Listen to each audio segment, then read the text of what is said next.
Welcome back. Today we're diving into the story of Sri Lanka, the pearl of the Indian Ocean. This island is more than beaches and food. It's a land with a history stretching back thousands of years. Legends, ancient cities, and spiritual energy fill every corner. Sri Lanka played a huge role in South Asian history, serving as a vital stop on the ancient maritime Silk Road. Traders from Rome, Persia, and China came for gems, spices, and elephants. But the real treasure is its history. The Ramayana calls this land Lanka, the kingdom of Ravana, making it sacred for millions. Here, myth and history blend. Every stone has a story. We'll explore the island's first people, meet great kings, and see how Buddhism transformed the culture. Through invasions and colonial rule, Sri Lanka has always emerged stronger. Get ready to uncover ancient secrets, walk the corridors of power, and witness the resilience of its people. This isn't just a history lesson, it's an adventure. By the end, you'll see why Sri Lanka is truly a jewel of our world. Let's begin. Scene transition. To find Sri Lanka's origins, we travel back over 30,000 years. Archaeologists discovered ancient humans, Balangoda man, in caves like Fahian. These early people were skilled hunter-gatherers, living in harmony with nature. Their descendants, the Veda, still carry the island's ancient spirit. Fast forward to the 6th century, BCE. Prince Vijaya and his followers arrive from India, as told in the Mahavamsa. Vijaya's landing marks the start of recorded history and the birth of the Sinhalese people. They mixed with the island's original inhabitants, creating a unique culture. Early Sinhala language and rice cultivation took root, transforming life.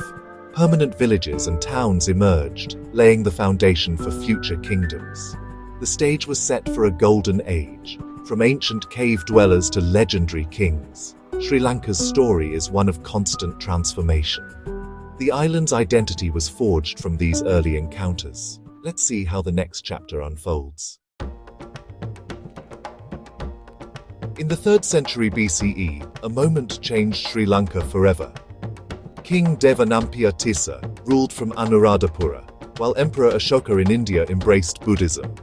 Ashoka sent his son, Mahinda, to Sri Lanka to share the Buddha's teachings. The legendary meeting happened on Mihintale mountain, where Mahinda tested the king's wisdom. Tissa embraced Buddhism, sparking a cultural revolution. The king built the first stupas and monasteries, making Buddhist values the core of society. This spiritual foundation shaped a peaceful, prosperous civilization. Soon after, Ashoka's daughter Sanghamita brought a sapling from the sacred Bodhi tree. Planted in Anuradhapura, the Jaya Sri Mahabodhi still stands today, a living symbol of Sri Lanka's Buddhist roots. The arrival of Buddhism gave the island a new identity and purpose. Sri Lanka became a guardian of the Buddha's teachings, a legacy that endures. The seeds of faith planted then continue to shape the nation. Let's see how this spiritual revolution led to a golden era of kings and builders. Scene transition. With Buddhism at its heart, Sri Lanka entered an era of growth and innovation. King Dutugamunu, a national hero, united the island and built monumental stupas like Ruwanwelisaya. These structures weren't just religious, they symbolized unity, power, and devotion. The kings were also master engineers, creating vast irrigation systems, tanks and canals that turned the land fertile. This ancient water management supported large populations and thriving agriculture. Kings like Vasabha and Mahasena built massive tanks, including Minaria, still vital today. The engineering marvels allowed Anuradhapura to flourish for over 1,000 years.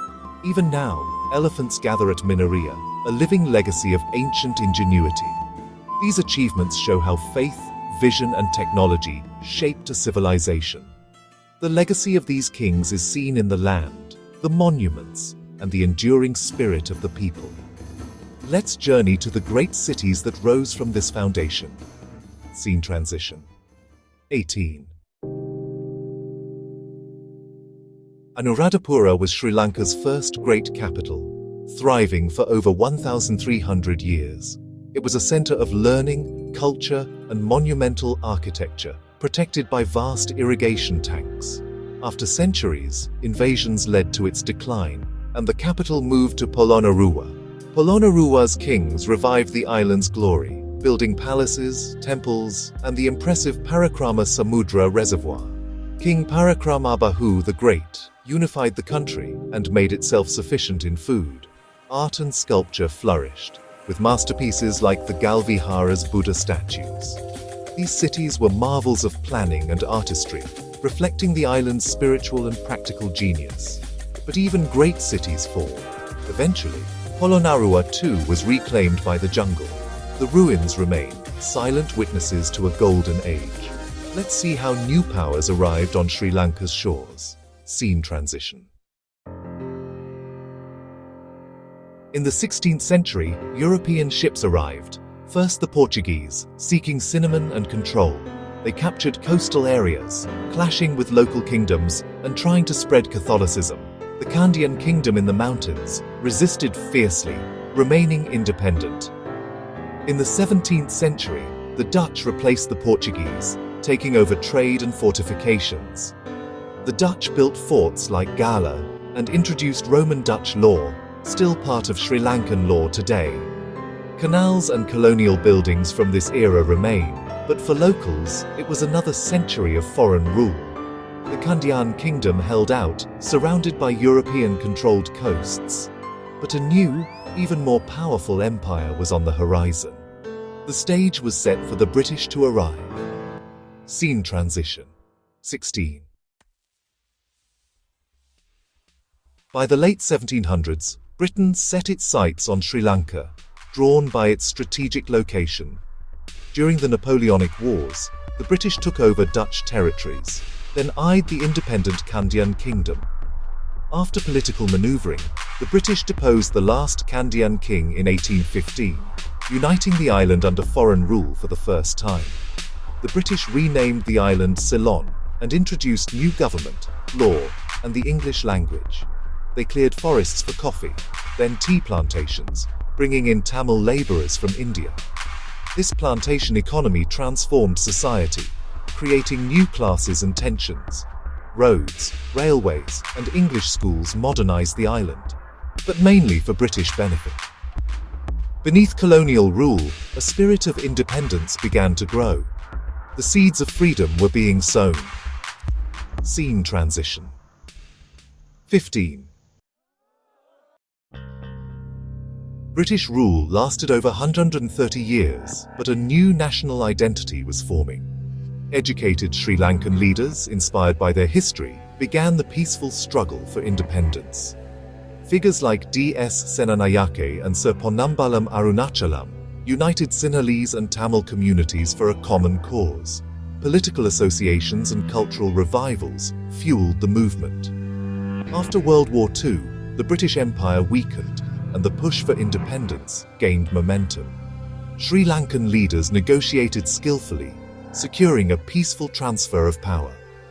On February 4, 1948, Ceylon became an independent nation. The lion flag flew once more, and D.S. Senanayake became the first prime minister. The country faced challenges ahead, but for the first time in over a century, its destiny was its own. The journey of nation-building had begun. Independence marked a new era for Sri Lanka. In 1972, the country reclaimed its ancient name, Sri Lanka, and became a republic.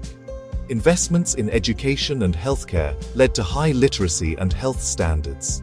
But colonial legacies left deep divisions, and tensions between Sinhalese and Tamils grew.